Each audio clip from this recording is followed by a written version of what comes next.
7 বছরের দীর্ঘ বনবাস পর্ব শেষ করে ফের কলকাতায়। আগে শুনবো কলকাতার কথা। কলকাতা কেমন আছে বলো? কলিকাতা আছে, সেই কলিকাতাতেই। সেই একই আর কি ঢং। প্রবাসে দৈবের বসে তোমাকে তো হয়নি কাটাতে, গুনে গুনে 7-7টা বছর। হলে বুঝতে এই পোড়া শহরটা হৃৎপিণ্ডের কতটা আপন। প্যারিসেও নদী ছিল, ভেনিসেও ছিল জল টিয়ার পালক দিয়ে ধোয়া, সুইজারল্যান্ডের লেক চিল্কার বনের মতো যেন। লন্ডনের টেমসও নদী কুটি কুটি হয়েছে হাসিতে। হাসি থামলে বুক জুড়ে চার্চের ঘণ্টার প্রতিধ্বনি। কলকাতা, গঙ্গার ঘাট, হাওড়া ব্রিজ, আর আমাদের সূর্যাস্তের রক্তক্ষণে সন্ত্রাসবাদীর মতো ষড়যন্ত্রময় অভিসার। স্মৃতির পুঙ্খানুপুঙ্খ রক্তে যেই সুড়ঙ্গ খুঁড়েছে, অমনি কলকাতা, অমনি দ্রুত ফ্ল্যাশব্যাক।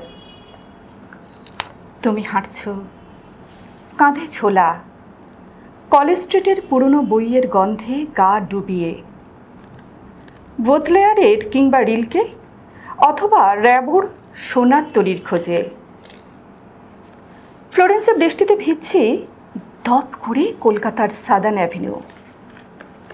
হাঁটু জলে ডুবো রিক্সা, পদ্মার ভিতরে বৃষ্টির কুসুমে গাঁথা ফুলশয্যা, নিভৃত বাসর। স্মৃতির কি নির্দয় ছোবল, স্বর্গবাস তৎক্ষণাৎ থানার হাজত। যদি কলকাতাকে পাই, কান ফেস্টিভ্যালে ছুটে গেছি। ছাপার অক্ষর ফুঁড়ে যদি জেগে ওঠে কলকাতা, ফ্র্যাঙ্কফুর্টের বইমেলায় দৌড়ে গেছি প্রায় নিঃসম্বল। কলকাতা তোমার মুখ, কলকাতা তোমার আলিঙ্গন, কলকাতা তোমার সব নীল চিঠি জুড়ে গেছে দুপুর সেলাইয়ে। ঠাট্টা নয়, সত্যি সত্যি কলকাতার কথাবার্তা বলো। কলকাতা ভালো আছে, সত্যি বলছি। কলকাতা ভালোই আছে।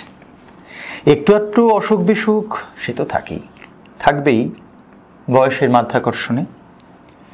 যদি সত্যি 300 হয়, বয়সটা তো বাল্যাবস্থা নয়। হাঁপানি আগের চেয়ে অনেক কম মারাত্মক। রক্তের ফোঁটার অশ্ব অবশ্য অনেকটা সেরে গেছে। হার্টবিট হাওয়া বুঝে পারদের মতো ওঠে নামে। প্রেশার হাই কি লো, নিউজ পেপারই বলতে পারে। শুধু যা বেড়েছে সেটা হলো চোখের অসুখ। 2 চোখেই পুরু ছানি, অন্ধ ধৃতরাষ্ট্র অন্ধকারে। আর কি শুনবে বলো? শেকড় বাকড়, বীজ, বলকল ও তরতাজা ডালপালা নিয়ে এখনো সে যথাপূর্ব হাসপাতালেই। তবে প্রতিদিনই আরোগ্য সম্ভব। সেই ঠাট্টা বুঝেছি, বলবে না। তাহলে তোমার কথা বলো। ফিরেছে, ফিরেছে সখী, আমার দিনগুলো ফিরেছে। এখন কোলা ব্যাঙের মতো ফুলো অমাবস্যা লম্বা ছুটি নিয়ে পগার পার। পূর্ণিমাকে দিয়ে আমার কথার মুড়লো নোটে গাছ, আমি তোমার গহন জলের মাছ। বলা বাহুল্য পুনরায়। বলা বাহুল্য, এই 7 বছরে 1 ছটাকও বয়স বাড়েনি তোমার ছেলে মানুষই।